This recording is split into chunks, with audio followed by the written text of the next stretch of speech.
नाशिकसह उत्तर महाराष्ट्रासाठी महत्त्वाची असलेली राजधानी एक्सप्रेस आजपासून पश्चिमऐवजी मध्य रेल्वेच्या मार्गाने धावणार आहे। त्यामुळे नाशिककरांना आता केवळ 17 तासात दिल्लीला पोहोचणं शक्य होणार आहे।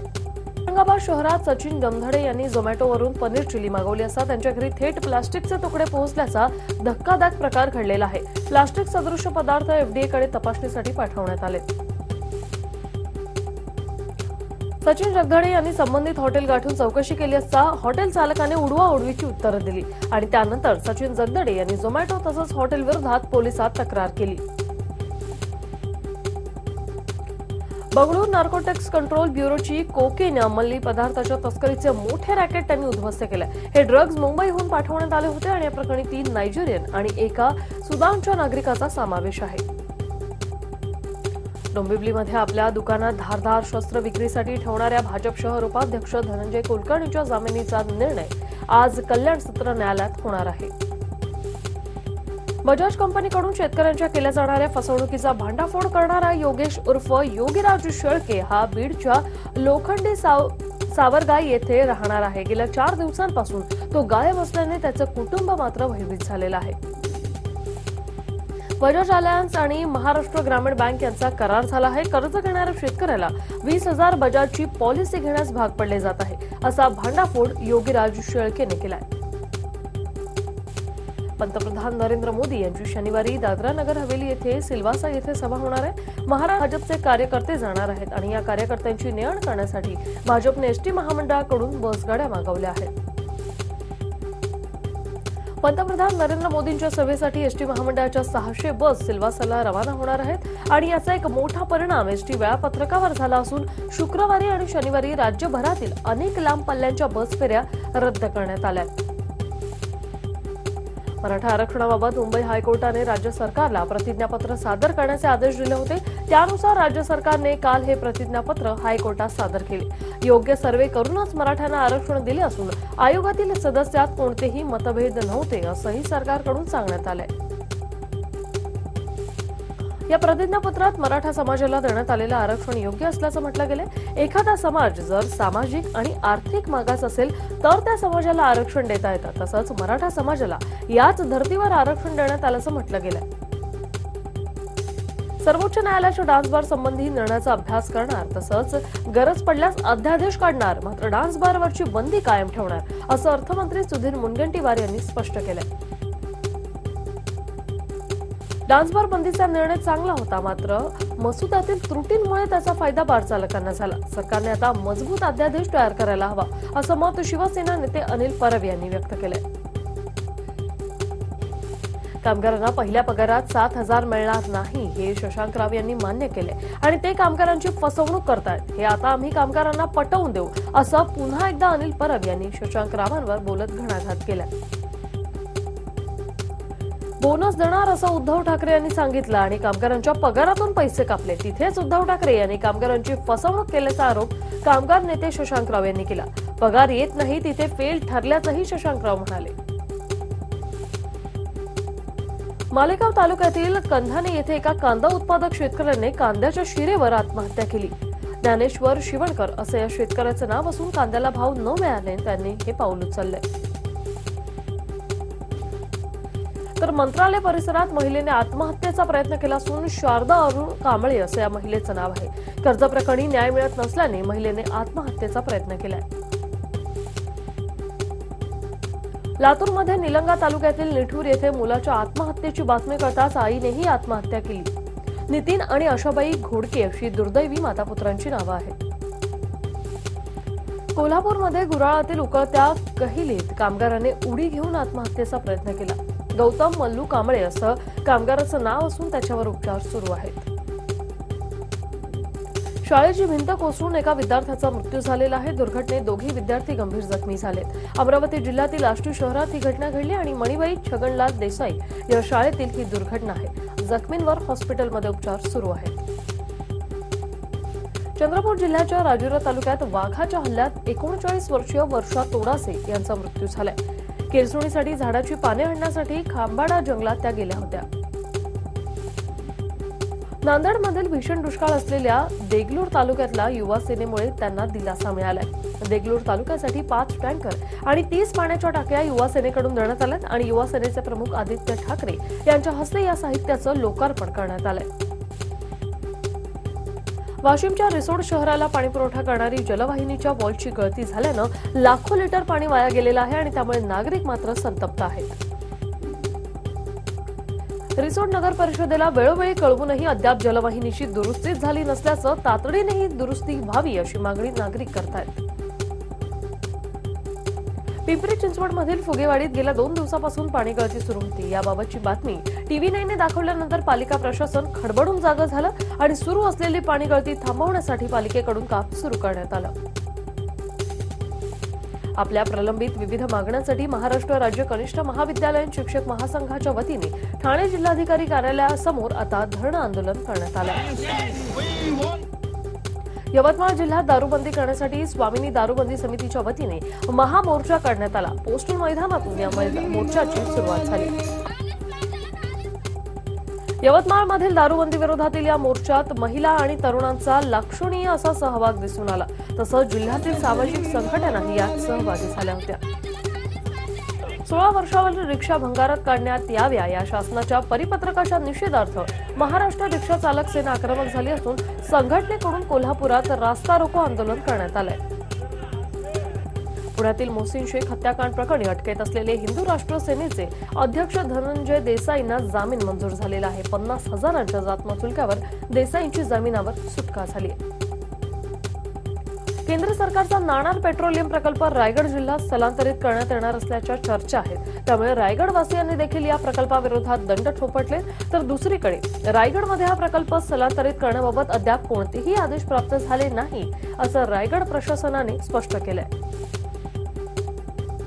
पूर्व आणि पश्चिम नागपूरला जोडणाऱ्या केबल रेल्वे उड्डाणपुलाचं उद्घाटन मुख्यमंत्री देवेंद्र फडणवीस आणि केंद्रीय मंत्री नितीन गडकरी यांच्या हस्ते झालं। नियोजनाच्या अभावामुळे हा कार्यक्रम अवघ्या 2 मिनिटातच आटोपल्याचं बोललं जात आहे। भारताची अर्थव्यवस्था कमकुवत झाली तरी आम्ही महागाई कमी केली, तसंच 4.5 वर्षाच्या काळात मोठ्या प्रमाणात शौचालय बांधली असून स्वयंपाक गॅसही घराघरात पोहोचला। मात्र देशात एका कुटुंबाने कसा भ्रष्टाचार केला ते पाहिल्याचं पियुष गोयल यांनी मुंबईत आयोजित पत्रकार परिषदेत म्हटलंय।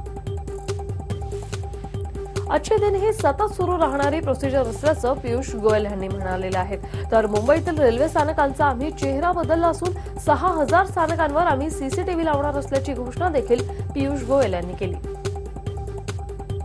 संजय निरुपम यांनी मुंबईत 8 ते 9 लाख बोगस मतदार असल्याची तक्रार निवडणूक आयोगाला दिली आणि हे बोगस मतदार शोधून काढण्याची मागणी निरुपम यांनी आयोगाकडे केली आहे। मुंबई आंतरराष्ट्रीय विमानतळाजवळ मैदानासाठी असलेला 70,000 चौरस फुटाचा भूखंड हॉटेल मालकाच्या घशात घातल्याचा गंभीर आरोप विरोधी पक्षनेते धनंजय मुंडेंनी केलाय। भाजपची वनवासात जाण्याची वेळ आली की भाजपला राम मंदिर आणि प्रभू रामचंद्रांची आठवण येते अशी घणाघाती टीका धनंजय मुंडे यांनी केली। चाळीसगाव येथे परिवर्तन यात्रेच्या कार्यक्रमात ते बोलत होते। राष्ट्रवादीचे नेते अजित पवार यांनी नाशिकच्या शिंगव्यामधील उच्च शिक्षित तरुणांच्या चहाच्या दुकानाला भेट देऊन त्यांच्या व्यथा जाणून घेतल्या। रुपाली शिंदे असं या विद्यार्थिनीचं नाव असून केमिकल इंजिनिअरिंग करूनही नोकरी न मिळाल्याने तिने चहाचा स्टॉल टाकला। इचलकरंजीचं अशोक छापरवाला या उद्योजकाची अज्ञातानं हत्या केल्याचं उघड झालंय।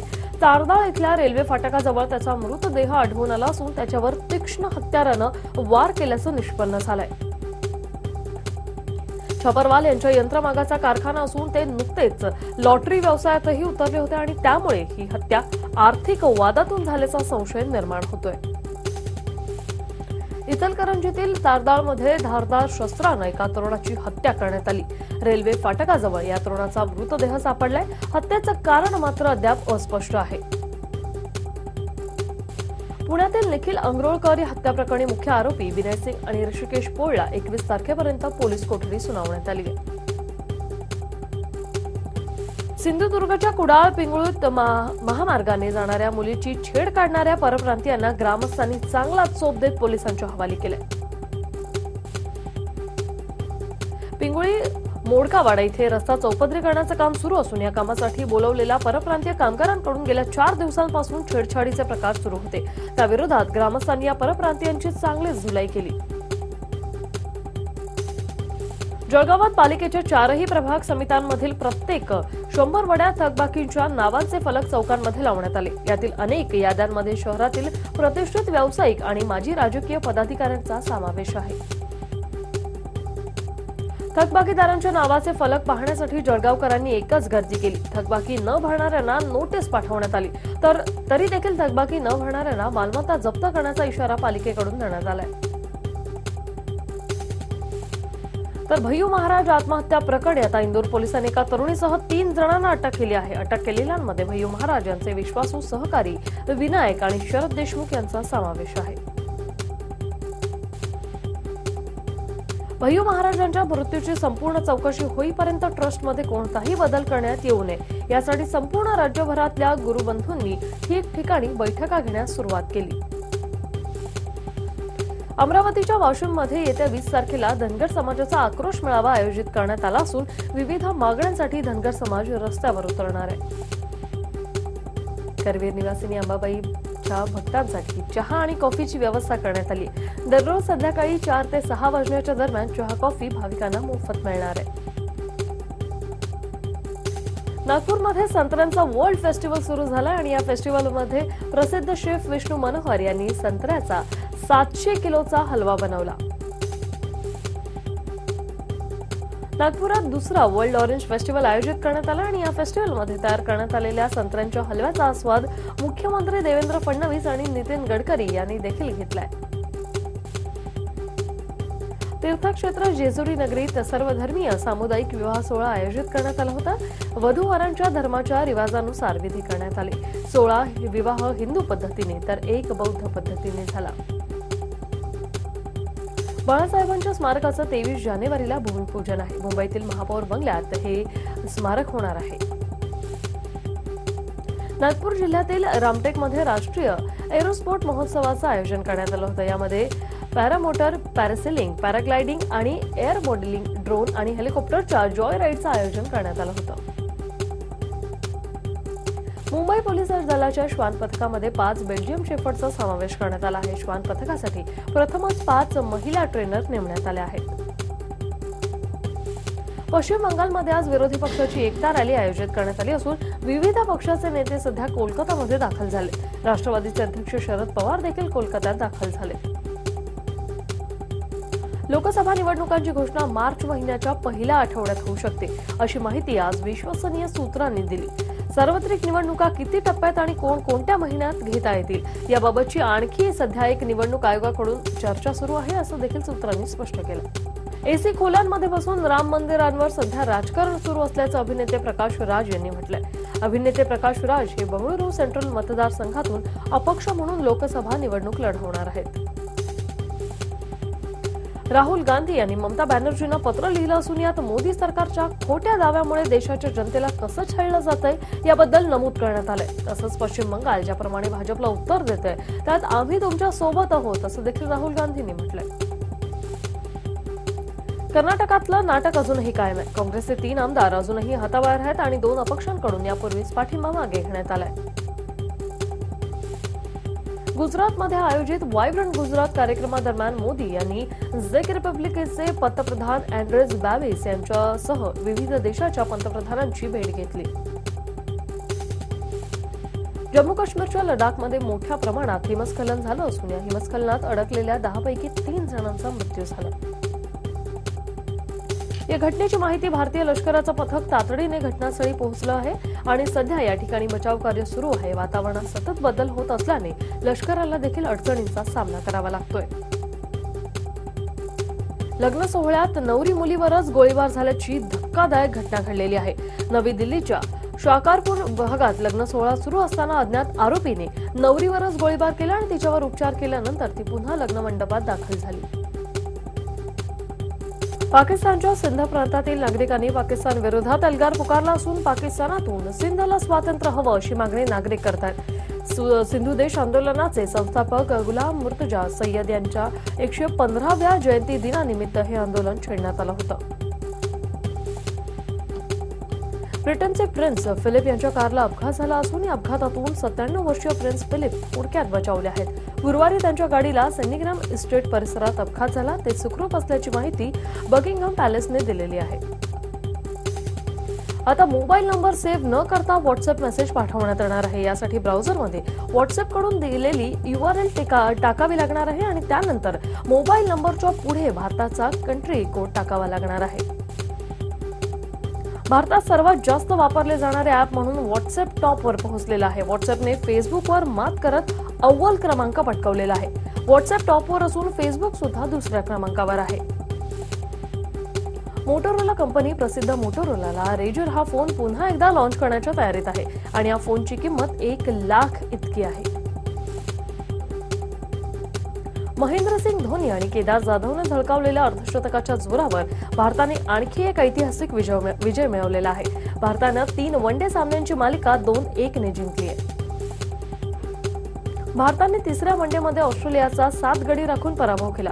महेंद्रसिंग धोनीने 87 तर केदार जाधवने 61 धावांची खेळी केली, तर ऑस्ट्रेलियाकडून रिचर्ड्स आणि सिडलिया आणि स्टॉयनिस यांनी प्रत्येकी एक बळी घेतलेला आहे।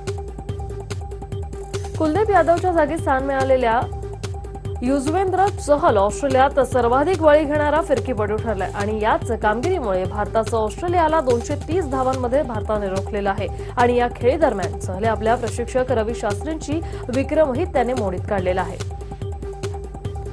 हार्दिक पांड्या आणि लोकेश राहुलला IPLसाठी परवानगी देण्याची मागणी संघ मालकांनी BCCIकडे केली। IPLमध्ये दोघांनाही खेळता यावं यासाठी BCCIने दोघांबद्दल तात्काळ निर्णय घ्यावा अशी मागणी संघ मालकांनी केली आहे।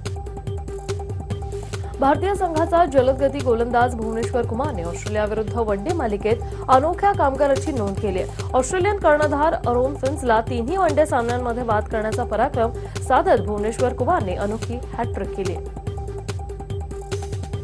कुंभमेळा म्हणजे गर्दीचा महापूर असतो। इस्रोने प्रयागराज कुंभचे काही फोटो पोस्ट केलेत। अंतराळातून हा अर्धकुंभ कसा दिसतो हे जाणून घेण्याची उत्सुकता असणाऱ्यांसाठी हे फोटो काढण्यात आले। इंस्टाग्रामवर फॉलोअर्स वाढवण्यासाठी एका तरुणाने आपला जीव धोक्यात घातला। आपले फॉलोअर्स वाढवण्यासाठी निक कन्यादेव या तरुणाने एका जहाजामधून थेट समुद्रात उडी मारली। निकवर कंपनीने जहाज कंपनीने आता आजीवन प्रवेश बंदीची कारवाई केली आहे। सध्या सोशल मीडियावर सुरू असलेल्या #10 year चॅलेंज या ट्रेंडचा भाजपने फायदा उचलला असून तत्कालीन UPA सरकारवर हल्ला चढवलेला आहे। भाजप सरकारने काँग्रेस विरोधात #5 year चॅलेंज मोहीम सुरू केली असून UPA सरकारवर चांगलाच हल्ला चढवलाय। हरियाणामध्ये कॉमेडियन दीपक कलाल याला मारहाण झाली आहे। हरियाणाच्या गुडगावमध्येही मारहाण झाली असून अद्याप कारण अस्पष्ट आहे।